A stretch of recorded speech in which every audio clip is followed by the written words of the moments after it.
विवाहितेसोबत असलेल्या प्रेम प्रकरणाच्या वादातून एका 22 वर्षीय तरुणाची अमानुष हत्या केल्याची धक्कादायक घटना नांदेड जिल्ह्यातील बिलोली तालुक्यात घडली आहे.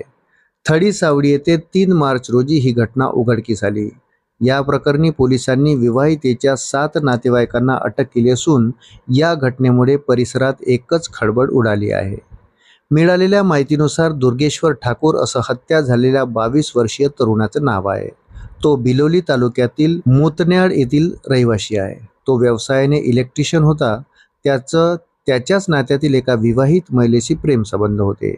संबंधित महिलेला 2 मुलंही आहेत. मात्र या प्रेम संबंधाची कुणकुण महिलेचा पती आणि इतर नातेवाईकांना लागली होती. याच रागातून दुर्गेश्वरचा काटा काढण्याचं नियोजन संशयितांनी केलं होतं. 3 मार्च रोजी सायंकाळी 5 वाजेच्या सुमारास संशयितांनी दुर्गेश्वरला त्याच्या घरातून थडी सावडी येथे बोलावून घेतलं.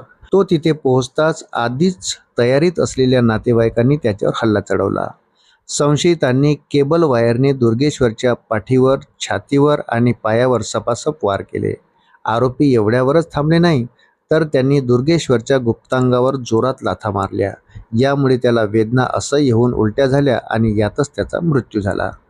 या प्रकरणी मृताचे वडील रवींद्र सिंह ठाकूर यांनी दिलेल्या फिर्यादीवरून रामतीर्थ पोलीस ठाण्यात गुन्हा दाखल करण्यात आला आहे.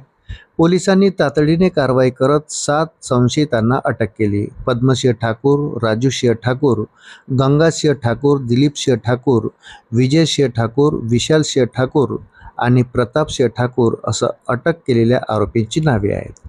सर्वांची पोलिसांकडून कसून चौकशी केली जात आहे. घटनेचा पुढील तपास रामतीर्थ पोलीस करीत आहे.